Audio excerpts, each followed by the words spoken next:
Hi everyone. It is Saturday at 10, oh, excuse me, 9:30. Um, this is my video blog entry for yesterday, which is Thursday, my first day here in Hiroshima. Um, I got in yesterday. I traveled for about 3.5 hours. So I caught a 10 o'clock train out of Nagasaki and got in here around 2 o'clock with about a half hour layover in Fukuoka. And the train was relatively uneventful.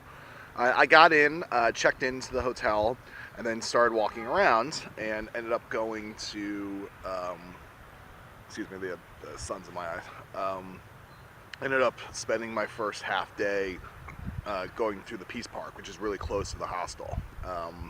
And went to kind of walked around, took some pictures, and saw the bomb dome, which is a building that was miraculously, of all the buildings that have gotten flattened after the bomb dropped, it stayed up. I mean, albeit it's a skeleton of what it was, but the foundation plus walls are still there. So that was pretty impressive. Sorry, I'm just trying to get comfortable here. And then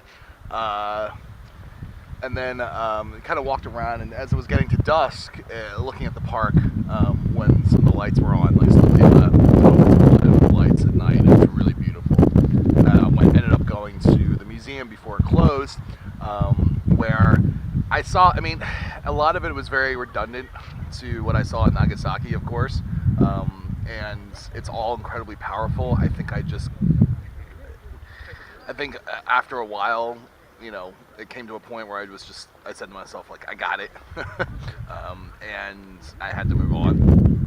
So, but the museum was very well done, was very balanced, focused on both the tragedy of what happened, but also the reasons why, including from the Japanese point of view, like a more militaristic view. I mean, it was more balanced than what I expected it to be.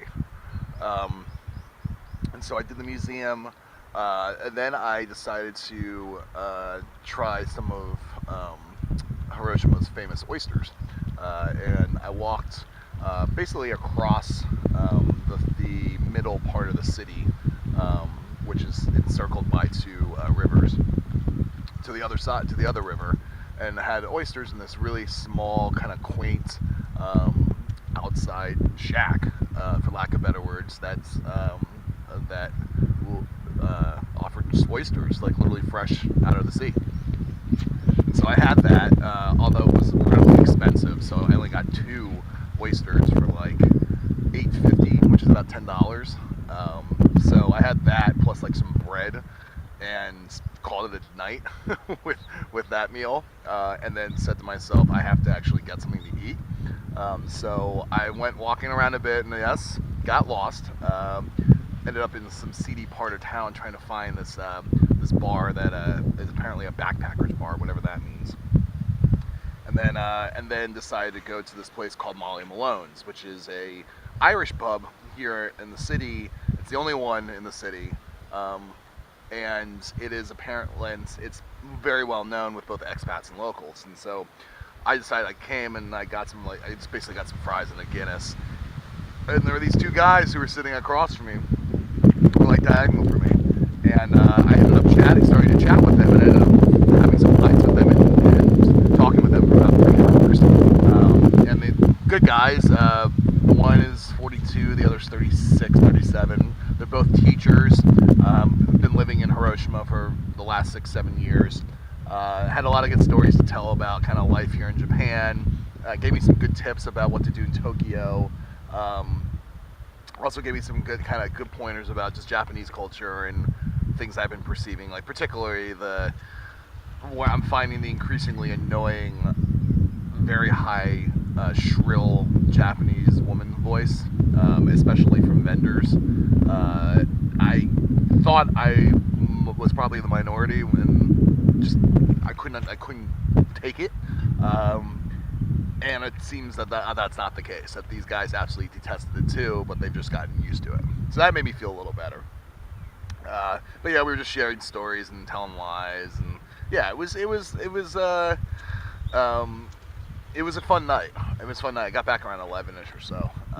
So I mean, overall, like it was a good day. I mean, most of it was to travel, but the park itself is really beautiful. The museum is very well done, and sort of my general impressions are it's just very, like the people are very nice. The same thing with Nagasaki, where it's got a very small town feel to it.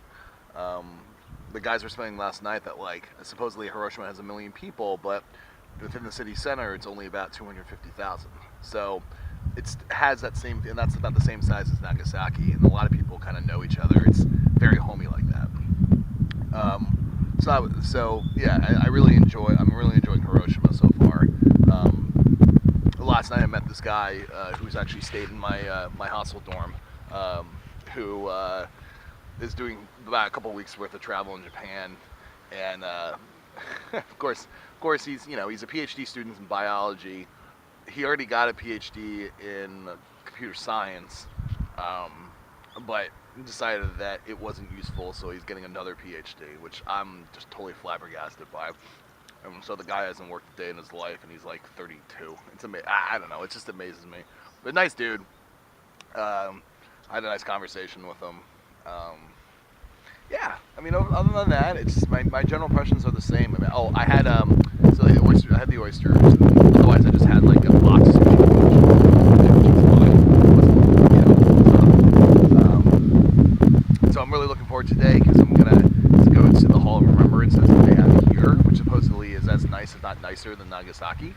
And then I'm going to see some more of Hiroshima outside of the Peace Park. I'm going to go to there's a 400-year-old castle here in the city, and as well as 2 really good art museums, including one that has one of Dali's famous melting watch paintings, the original. So looking forward to that, and then otherwise I'm going to finally have Hiroshima's famous onokonomiyaki, which is different than the Osaka version that I had. So I'll be really excited to see what the differences are. I'm going to probably do that during lunch. It's in this arcade where there's literally 30 different stalls, vendors, all offering okonomiyaki.